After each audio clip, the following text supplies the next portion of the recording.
देखो गाइस, अगर आपका बजट भी 60,000 के समथिंग है तो इस बजट में आपको i5 का 12 एंड i5 का 13 जनरेशन के लैपटॉप देखने को मिलते हैं। बट हमें सिर्फ i5 के 13 जनरेशन के ही लैपटॉप को परचेस करना है क्योंकि ये इंटेल के लेटेस्ट जनरेशन के प्रोसेसर है। क्वेश्चन ये है कि अभी तो 14 जनरेशन इंटेल का लेटेस्ट जनरेशन है तो हमें 13 जनरेशन का ही प्रोसेसर क्यों परचेस करना है। देखो गाइस, अगर आप 14 जनरेशन के प्रोसेसर के साथ जाते हो तो आपको काफी ज्यादा यहाँ पर पे करना पड़ जाता है, जो कि 1 लाख से ऊपर हमारा बजट चला जाता है। बट हमारा बजट यहाँ पे 60,000 है तो इस बजट में हमें i5 के 13 जनरेशन के ही प्रोसेसर को परचेस करना चाहिए और ये प्रोसेसर काफी ज्यादा पावरफुल होता है। तो आज मैं कुछ ऐसे ही लैपटॉप को लाया हूं जो कि i5 के 13 जनरेशन के प्रोसेसर के साथ आते हैं। इस वीडियो में मैं दो कैटेगरी में लैपटॉप को डिवाइड करूंगा, जो कि फर्स्ट कैटेगरी हमारा बिजनेस लैपटॉप होगा और सेकंड कैटेगरी में हम लोग गेमिंग लैपटॉप को डिस्कस करेंगे पावरफुल प्रोसेसर के साथ। तो वीडियो में बने रहिए। तो यहाँ पर सबसे पहले हम लोग गेमिंग कैटेगरी की लैपटॉप को ही डिस्कस कर लेते हैं। तो गेमिंग कैटेगरी में अगर हम जाते हैं तो हमें कुछ बात का जो ध्यान रखना पड़ता है। सबसे पहले अगर हम लोग डिस्प्ले की बात कर लेते हैं तो यहाँ पर 144 हर्ट्ज का रिफ्रेश रेट मिनिमम होना चाहिए, तभी जाके हमारा जो गेम प्ले वो स्मूथ तरीके से रन कर पाएगा। रैम हमारा यहाँ पर 16 GB मिनिमम होना चाहिए और 512 GB का जनरेशन 4 या 5 वाला लेटेस्ट जनरेशन वाला हमें SSD होना चाहिए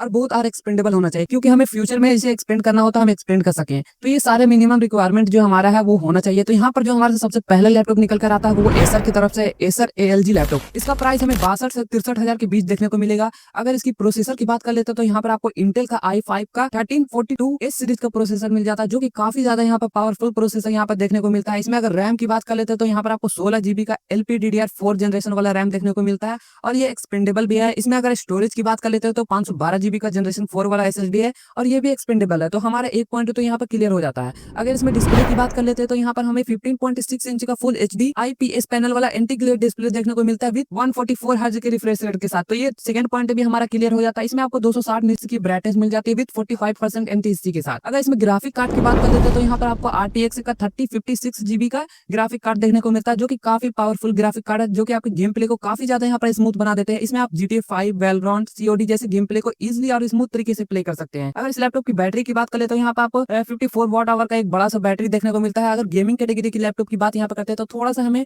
कॉम्प्रोमाइज करना पड़ता है बैटरी बैकअप के साथ, तो यहाँ पर इतना आप कर ही सकते हैं। तो यहाँ पर जो हमारा दूसरे नंबर का लैपटॉप आता है वो एसर एस्पायर 7। ये भी काफी ज्यादा पावरफुल लैपटॉप हो जाता है, जो कि 64 से 65 हजार की प्राइस में देखने को मिल जाता है। बट इसमें अगर प्रोसेसर की बात कर लेते हैं तो यहाँ पर भी आपको इंटेल का i5 का 13420S सीरीज का प्रोसेसर देखने को मिल जाता है। यहाँ पर भी आपको प्रोसेसर काफी ज्यादा पावरफुल देखने को मिल जाता है। ये 8 कोर 12 थ्रेड के साथ आता है ये प्रोसेसर। तो यहाँ पर आपको गेमिंग एक्सपीरियंस काफी ज्यादा स्मूथ देखने को मिलेगा। इसमें आपको 16 GB का LPDDR4 रैम देखने को मिलेगा, 512 GB का जनरेशन 3 वाला SSD देखने को मिलेगा, बहुत आर एक्सपेंडेबल। इस लैपटॉप में भी आप गेमिंग GTA 5, वैलोरेंट, COD जैसे गेम प्ले को काफी स्मूथ तरीके से यहाँ पर प्ले कर सकते हैं। 4K एडिटिंग भी इस लैपटॉप में आप कर सकते हो। इसमें अगर डिस्प्ले की बात कर लेते हैं तो 15.6 इंच का फुल HD IPS पैनल वाला एंटी ग्लेयर डिस्प्ले मिलता है विद 144 हर्ट्ज का रिफ्रेश रेट यहाँ देखने को मिलता है। 260 निट्स की यहाँ पर ब्राइटनेस देखने को मिल जाती है 45 NTSC के साथ। अगर इस लैपटॉप की ग्राफिक कार्ड की बात कर लेते हैं तो यहाँ पर आपको 6 GB का RTX का 3050 का ग्राफिक कार्ड देखने को मिलता है। तो यहाँ पर भी ग्राफिक कार्ड आपको सेम देखने को मिलेगा। अगर इसकी बैटरी बैकअप की बात कर लेते हो तो यहाँ पर बैटरी बैकअप भी सेम देखने को मिलता है। तो ये दोनों लैपटॉप 65,000 के बजट में काफी ज्यादा पावरफुल लैपटॉप हो जाता है। तो अगर आप गेमिंग लैपटॉप की तरफ जाना चाहते हैं तो ये लैपटॉप के साथ जा सकते हो।